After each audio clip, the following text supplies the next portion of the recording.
مغرب اور مشرق کا تو قرآن ذکر کرتا ہے، لیکن تیسری سمت کا قرآن اتنا بتاتا ہے کہ اس ایک اور طرف کو انہوں نے سفر کیا، لیکن وہ طرف کون تھی؟ اس کو مفسرین نے لکھا ہے کہ وہ شمال کی سائڈ تھی۔ پھر آپ شمال کی طرف گئے، شمال میں پہنچتے پہنچتے آپ ایک ایسے علاقے میں پہنچے کہ جہاں ایک عجیب سی قوم رہتی تھی، اور وہ دو پہاڑوں کے درمیان گھری ہوئی تھی۔ یعنی یہ ایک پہاڑ یوں جا رہا ہے، ایک پہاڑ،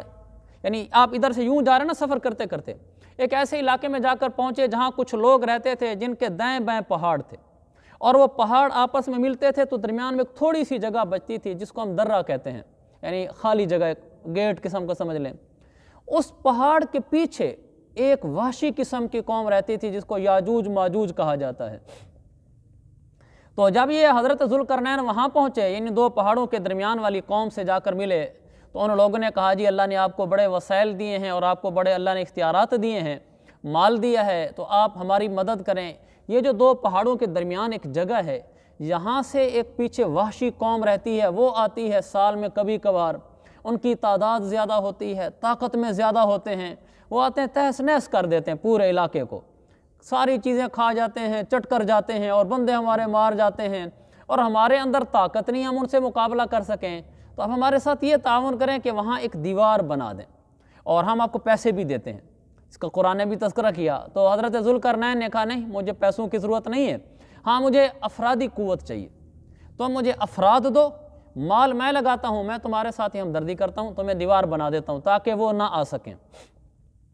پھر انہوں نے حضرت ذوالقرنین نے پہلے کہا کہ لوہے کی بڑی بڑی چادریں لاؤ، لوہے کی چادریں لائیں گی، تو جو درمیان میں درہ خالی جگہ تھی، انہوں نے وہاں وہ ایسے چادریں، یہ چادر پھر پیچھے لوہے کی چادر، پھر پیچھے لوہے کی چادر، ایسے چادریں کھڑی کر دی۔ چادریں کھڑی کرنے کے بعد کہا کہ اب اس میں آگ ڈالو۔ آگ ڈالی تو وہ جو لوہے کی چادریں تھیں وہ تپ گئی، سرخ ہو گئی۔ جب سرخ ہو گئی تو درمیان میں تھوڑی تھوڑی خالی جگہ تھی۔ اب کہا کہ اب اس کے اندر سیسہ ڈالو پگھلا ہوا۔ اب جو اس میں سیسہ ڈالا اور ادھر سے وہ آگ سے تپ گئے تھے اور درمیان میں سیسہ ڈال کے چھوڑ دیا تو وہ سیسہ پلائی ہوئی دیوار بن گئی۔ وہ تو انتہائی مضبوط، آج کی کنکریٹ بھی اس کے سامنے کچھ نہیں ہے۔ انہوں نے اس دیوار کو اتنا اونچا کر دیا کہ اس پہ چڑھ نہیں سکتے، اور اس کو سلپری بنایا کہ اگر کوئی ویسے بھی چھلانگ لگا کے چڑھنے کی کوشش کرے تو سلپ ہو جائے۔ تو انہوں نے بڑی دیوار بنا کے چھوڑ دی اور ان کو کہا کہ انشاءاللہ اب یہ اوپر نہیں چڑھ سکتے، آپ کو کوئی نقصان نہیں پہنچائیں گے۔ پھر یہ بھی کہا کہ یہ سب میرے رب کی رحمت ہے، میرے رب کا فضل ہے کہ اس نے مجھ سے یہ کام کرایا۔ وہ دیوار بنا کر وہاں سے واپس آ گئے اور یاجوج ماجوج پیچھے رہ گئے، اب ان کے پاس آنے کا کوئی راستہ نہیں رہا، تو یہ لوگ بستی والے ان کے شر سے محفوظ ہو گئے۔ تو اس طرح حضرت ذوالقرنین نے 3 سمتوں کا سفر کیا جن کا مختصر سا خلاصہ میں نے عرض کیا ہے۔ اب باقی رہ جاتا ہے تذکرہ یاجوج ماجوج کا، جو یہاں تفصیلی نہیں ہے، تاریخ وغیرہ دوسری روایت میں ہے، وہ میں کچھ عرض کر دیتا ہوں۔ جو پیچھے قوم تھی یاجوج ماجوج، قرآن میں یاجوج ماجوج کا تذکرہ تو ہے، یہاں بھی ہے، اور سورۃ الانبیاء 17ویں پارے میں بھی ہے کہ اذا فتحت یاجوج و ماجوج، کہ ایک وقت ایسا آئے گا کہ یاجوج ماجوج آئیں گے، یہ قیامت کے قریب کا وقت ہے، اور وہ ساری دنیا میں فساد اور دنگا فساد مچا دیں گے۔ اس کے پیچھے کیا کہانی ہے کہ یاجوج ماجوج اب پیچھے بند ہیں، اب وہ وہاں سے یہاں دنیا میں آ نہیں سکتے۔ جو تاریخ کی کتابوں میں لکھا ہے وہ یہ ہے کہ وہ ہر روز آتے ہیں اور دیوار کو توڑنے کی کوشش کرتے ہیں۔ اب دیوار توڑتے توڑتے وہ قریب پہنچ جاتے ہیں کہ دیوار ٹوٹ جائے، تو ان میں سے جو بڑا ہوتا ہے وہ کہتا ہے کہ باقی کل توڑیں گے۔ وہ واپس چلے جاتے ہیں، جب اگلے دن آتے ہیں تو پھر پوری دیوار تیار کھڑی ہوئی، بڑے حیران ہوتے ہیں کہ کل دیوار بنا توڑ کر گئے تھے، تھوڑی سی بچی ہوئی تھی، آج پھر دیوار ہے۔ پھر شروع ہو جاتے ہیں، پھر وہ شام تک توڑ کے ایک حد تک پہنچتے ہیں تو کچھ دیوار باقی رہ جاتی ہے، تو ان کا سردار کہتا ہے آج واپس چلو، شام ہوگی، کل توڑیں گے۔ وہ ایسے ہی کہہ رہے ہیں ایک مدت سے۔ جب عیسیٰ علیہ السلام ادھر آ جائیں گے دنیا میں، ابھی بہت دیر ہے، تو پھر اس وقت جب ادھر وہ دیوار توڑ رہے ہوں گے تو شام کا وقت ہوگا، ان کا سردار کہے گا چلو واپس چلتے ہیں، انشاءاللہ کل آ کر توڑیں گے۔ بس جب انشاءاللہ کہیں گے نا تو اگلے دن آئیں گے، دیوار اتنی ہی کھڑی ہوگی جتنی چھوڑ کے گئے تھے۔ اب اس کو جو توڑیں گے تو اوپر سے کود پڑیں گے۔ وَمِن كُلِّ حَدَبٍ يَنْسِلُونَ، قرآن میں آتا ہے ہر اونچی جگہ سے وہ نیچے ایسے آ رہے ہوں گے، تعداد کے بیش بہا، طاقت کے بیش بہا، کوئی وہ عجیب سی مخلوق ہے۔ روایت میں آتا ہے کہ جب حضرت عیسیٰ علیہ السلام کے زمانے میں وہ دیوار توڑ کر اندر داخل ہوں گے دنیا کی طرف، جہاں یہ آبادیاں ہیں، جب یہ آئیں گے تو وہ ہر چیز کو فنا کر جائیں گے۔ جس سبزی کے پاس سے گزریں گے، پھل کے پاس سے گزریں گے، پورا درخت چٹ، جس دریا کے پاس سے گزریں گے پورا دریا چٹ، دریا خشک کر دیں گے، ایسا فساد مچا دیں گے پوری دنیا میں۔ تو لوگ حضرت عیسیٰ علیہ السلام کے پاس جائیں گے کہ ایسی وحشی قوم آئی ہوئی ہے جو تباہی پھیری جا رہی ہے، تو پھر حضرت عیسیٰ علیہ السلام اللہ سے دعا کریں گے کہ یا اللہ ان کو ہلاک فرما۔ اس کے بعد ایک وبائی مرض پھوٹے گا جو انہی کے اندر پھوٹے گا، چھوٹی چھوٹی گلٹیاں ہوں گی، وہ ان کے جسم کے مختلف حصوں پر نمودار ہوں گی۔ اسی وبائی مرض سے وہ سارے مر جائیں گے، وہ اتنے تعداد میں ہوں گے کہ زمین لاشوں سے بھر جائے گی اور ساری جگہ تعفن پھیل جائے گا، لاشیں ہی لاشیں ہوں گی۔ تو پھر اللہ تعالیٰ دوسرا نظام یہ چلائے گا اپنے نبی حضرت عیسیٰ علیہ السلام کی دعا سے کہ بڑے بڑے پرندے آئیں گے، وہ ان کی لاشوں کو اٹھا اٹھا کر سمندر میں پھینکیں گے، لیکن پھر بھی تعفن، چونکہ لاشیں وہاں پڑی رہیں تو بدبو نہیں جاری ہوگی۔ تو تیسرا اللہ یہ کرے گا، آسمان سے موسلادھار بارش برسائے گا تو وہ ساری زمین دھل جائے گی۔ تو وہ ساری زمین جب دھل جائے گی تو گویا کہ پوری روئے زمین یاجوج ماجوج سے پاک ہو جائے گی۔ یہ یاجوج ماجوج کا نکلنا اور پھر یہاں ظاہر ہونا، پھر آ کر تباہی مچانا، یہ خود علامات قیامت میں سے ایک بڑی علامت ہے۔ یعنی جب یہ ظاہر بھی ہو جائے گی تو اس کے بعد پھر قیامت بالکل قریب آ چکی ہوگی۔ تو یہ کچھ تذکرہ ہے یاجوج ماجوج کا اور حضرت ذوالقرنین کا جو میں نے آپ کے سامنے عرض کیا ہے۔ اب ہم نے آیات پڑھتے ہیں اور ساتھ ساتھ میں اس کا ترجمہ پڑھتا چلا جاؤں گا، تو انشاءاللہ یہ بات ہماری سمجھ آتی جائے گی۔ آخر میں اس واقعے سے اور قصے سے ہمیں کیا عملی پیغامات ملتے ہیں انشاءاللہ وہ بھی عرض کروں گا۔ وَيَسْأَلُونَكَ عَنْ ذِي الْقَرْنَيْنِ، اس کو یسألو پڑھنا ہے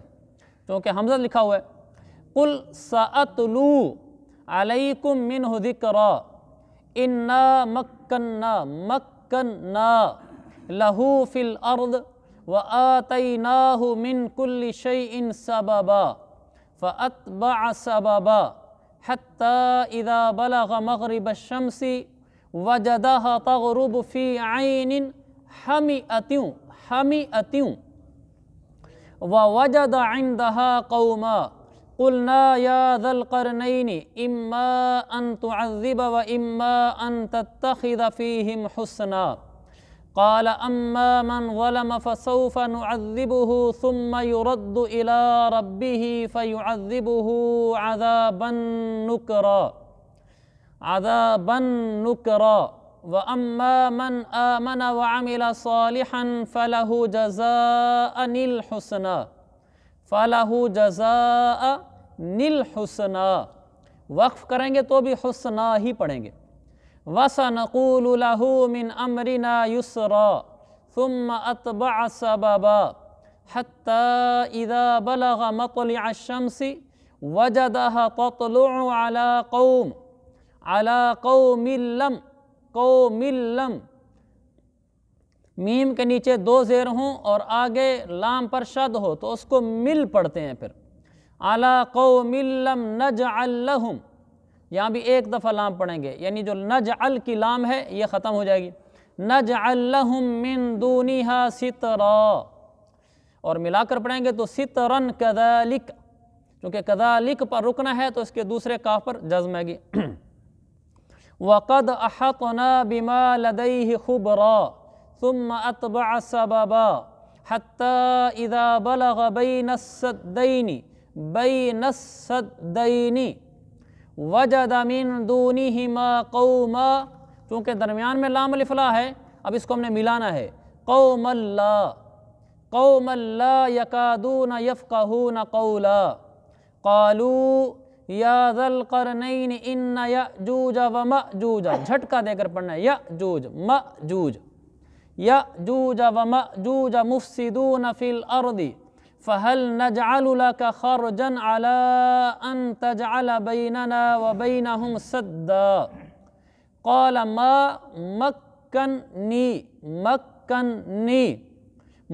مكنني فيه ربي خير فأعينوني حمزہ بھی پڑھنی ہے عین بھی پڑھنی ہے۔ فَأَعِينُونِي بِقُوَّةٍ أَجْعَلْ بَيْنَكُمْ وَبَيْنَهُمْ رَدْمًا، آتونی، اتونی نہیں پڑھنا، آتونی زبر الحدید حتی اذا ساوا، ساوی نہیں پڑھنا، گویا کہ ساوا کے آخر میں جو یا ہے یہ لکھی ہوئی نہیں ہے، ساوا بین الصدفین قال انفخوا حتی اذا جعلہ نارا پڑھیں گے، نارا قال آتونی کھینچنا ہے چونکہ اوپر مد آ گئی نا، آتونی افرغ علیہ قطرا فمستطاعوا کھینچنا ہے، فمستطاعوا ان یظہروہ ومستطاعوا لہ نقبا قال هذا رحمة من ربی فإذا جاء وعد ربی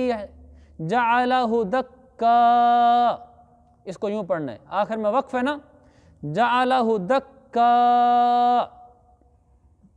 وکان وعد ربی حقا، یہ تذکرہ تھا ان کا اس واقعے کا۔ وَيَسْأَلُونَكَ عَنْ ذِي الْقَرْنَيْنِ، میرے حبیب یہ آپ سے ذو القرنین کے بارے میں پوچھتے ہیں، قل آپ ان کو بتا دیں، سَأَتْلُو عَلَيْكُمْ مِنْهُ ذِكْرًا، میں ان کا کچھ حال تمہیں پڑھ کر سناتا ہوں، بتاتا ہوں ان کا حال۔ اللہ نے وحی اتاری نا۔ واقعہ یہ ہے کہ ہم نے اس ذو القرنین کو زمین میں اقتدار دیا تھا اور اسے ہر قسم کے وسائل دیے تھے، جس کے نتیجے میں وہ ایک راستے کے پیچھے چل پڑے، کیونکہ وسائل بہت تھے، فوج تھی، الو لشکر تھا، مال تھا، تو انہوں نے پھر ایک طرف مراد مغرب ہے، وہ مغرب کی طرف چل پڑے، یہاں تک کہ جب وہ سورج کے ڈوبنے کی جگہ پر پہنچے، جہاں سورج ڈوبتا ہے بالکل اینڈ پہ، سورج کے ڈوبنے کی جگہ پہنچے تو انہیں دکھائی دیا کہ وہ ایک دلدل جیسے سیاہ چشمے میں ڈوب رہا ہے۔ میں نے بتا دیا چونکہ سمندر وہ سیاہ شکل کا تھا اور غروب ہو تو ایسے لگ رہا تھا جیسے اسی کے اندر ہی ڈوب رہا ہو، اور وہاں حضرت ذو القرنین کو ایک قوم ملی، تو ہم نے ان سے کہا کہ اے ذو القرنین، کیونکہ انہوں نے اس کافر قوم کو فتح کر لیا، فتح کرنے کے بعد پھر اللہ نے ان کے سامنے یہ دو راستے رکھے ذو القرنین کے سامنے۔ اللہ نے فرمایا اما ان تعذب، یا تو ان لوگوں کو سزا دو، جیسے عام طور پر لوگ جب کسی علاقے کو فتح کرتے ہیں تو پھر وہاں سزائیں قائم کرتے ہیں، ان کو تکلیفیں دیتے ہیں، مارتے ہیں، وَإِمَّا أَن تَتَّخِذَ فِيهِمْ حُسْنًا، یا پھر ان کے معاملے میں اچھا رویہ اختیار کرو۔ اچھا رویہ کا یہی مطلب ہے کہ ان کو اسلام کی دعوت دو اور ان کو دین کی طرف بلاؤ۔ واضح بات ہے حضرت ذو القرنین نے یہی کرنا تھا، تو انہوں نے پھر اسی راستے کو اختیار کیا کہ میں ان کو سزائیں نہیں دیتا، میں دعوت دیتا ہوں۔ آگے ذکر ہے قال اما من ظلم، تو حضرت ذو القرنین نے کہا ان میں سے جو ظلم کا راستہ اختیار کرے گا، یعنی کفر اختیار کرے گا، اسے تو ہم ضرور سزا دیں گے، پھر اسے اپنے رب کے پاس پہنچا دیا جائے گا، یعنی ہم اس کو قتل کر دیں گے، اپنے رب کے پاس پہنچ جائے گا، اور پھر اللہ اسے سخت عذاب دے گا۔ ہاں، جو آدمی ایمان لائے گا، نیک عمل کرے گا، تو وہ بدلے کے طور پر اچھے انجام کا مستحق ہوگا،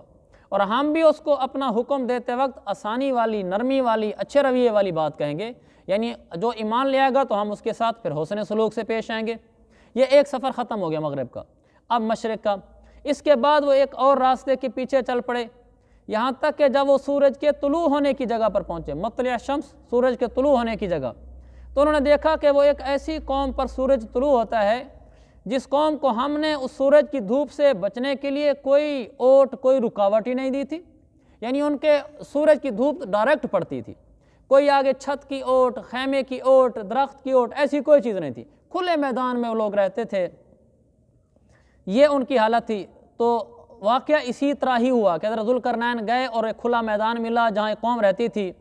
اور ذو القرنین کے پاس جو کچھ ساز و سامان تھا ہمیں بھی اس کی پوری خبر تھی، یعنی حضرت ذو القرنین جو مال و متاع اور وسائل کے مالک تھے، اللہ فرماتے ہیں ہمیں سب علم تھا۔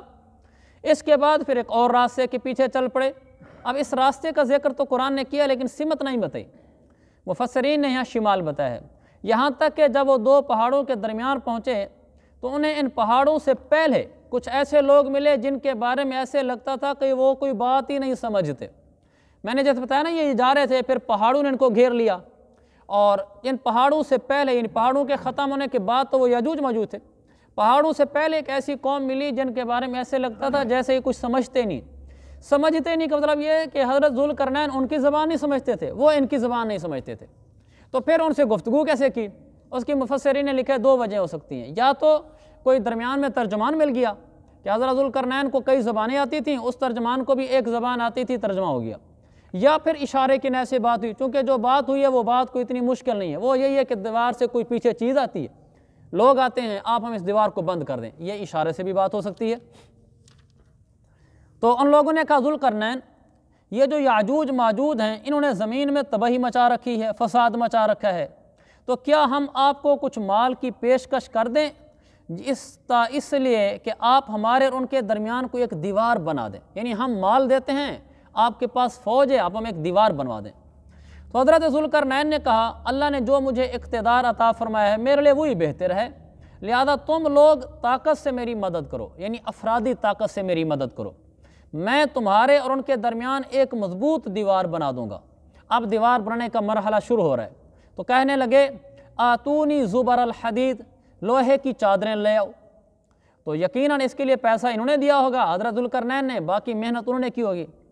یہاں تک کہ جب انہوں نے دونوں پہاڑی سروں کو ایک دوسرے سے ملا دیا، یعنی وہ لوہے کی جو چادریں تھیں، جیسے میں نے بتایا کہ ایک پہاڑ یوں ہے اور ایک ادھر سے ہے، یہ درمیان میں خلا ہے، تو انہوں نے حضرت ذوالقرنین نے لوہے کی چادریں منگوا کر ان دونوں سروں کو ملا دیا، ملانے کا طریقہ درمیان میں وہ چادریں ڈال دیں تو یہ بالکل آپس میں مل گئے، ملا دیا، اور پھر کہا کہ اب آگ بھڑکاؤ، تاکہ ان میں آگ جلائیں گے تو سرخ جل جائیں گے، آگے ہے بھی صحیح، یہاں تک کہ جب اس دیوار کو لال انگارہ کر دیا تو پھر کہا کہ اب پگھلا ہوا تانبا لو، اب یہ تانبا میں اس میں انڈیلوں گا، چنانچہ پھر وہ انڈیل دیا گیا۔ اس کے بعد دیوار ایسی بن گئی کہ یاجوج ماجوج نہ تو اس پر چڑھنے کی طاقت رکھتے تھے وَمَا اسْتَطَاعُوا لَهُ نَقْبًا، اور نہ اس میں کوئی سوراخ بنا سکتے تھے، یعنی اتنی مضبوط تھی کہ سوراخ اندر سے بنا دے، توڑ کے اندر سے آ جائیں یہ بھی نہیں کر سکتے تھے، اوپر چڑھ جائیں یہ بھی نہیں کر سکتے تھے، چڑھ اس لیے نہیں سکتے تھے کہ وہ سلپری تھی اور اونچی بھی تھی، توڑ اس لیے نہیں سکتے تھے کہ تانبا ڈال کے اندر اس کو دیوار کو بنایا ہوا ہے۔ تو جب یہ سارا کام ہو گیا تو پھر حضرت ذوالقرنین نے کہا ھذا رحمت من ربی، یہ میرے رب کی ایک رحمت ہے کہ میں نے یہ دیوار بنائی۔ تو اب یہ دیوار ٹوٹے گی تو نہیں، دیوار تو ٹوٹے گی قیامت کے قریب، تو اللہ تعالیٰ قیامت کو لانے پر قادر ہے، تو پھر میرے رب نے جس وقت کا وعدہ کیا ہے جب وہ وقت آئے گا تو وہ اس دیوار کو ڈھا کر زمین کے برابر کر دے گا، یعنی قیامت کے قریب اللہ دیوار کو گرا دے گا، یہ زمین کے برابر ہو جائے گی، اور میرے رب کا وعدہ بالکل سچا ہے کہ ایک وقت آئے گا دیوار ٹوٹے گی، یاجوج ماجوج آئیں گے اور دنیا میں تباہی مچائیں گے، آگے پھر قیامت کے قریب چونکہ یاجوج ماجوج آئیں گے تو پھر کچھ قیامت کا بھی تذکرہ ہے، کیونکہ یہاں صفحہ ختم ہو رہا ہے تو اس کو انشاءاللہ ہم کل کر لیں گے۔ یہاں کچھ 1-2 باتیں ہیں جو ہمارے سبق سے متعلقہ ہیں، وہ یہ ہیں کہ حضرت ذوالقرنین کو اللہ تعالیٰ نے مال عطا فرمایا تھا، تو جو مال عطا فرمایا تھا اس مال کے وجہ سے انہوں نے لوگوں کی مدد کی ہے، مثلا ان کی دیوار بنا دی، پیسہ خود لگایا۔ اس سے ہمیں یہ سبق ملا ہے کہ جس انسان کو اللہ مال عطا فرمائے اس کو اگر کوئی غریب آدمی کہے بھی سے جی میں آپ کے پیسے دیتا ہوں میری تھوڑی مدد کرا دو کوئی کام کرانے میں،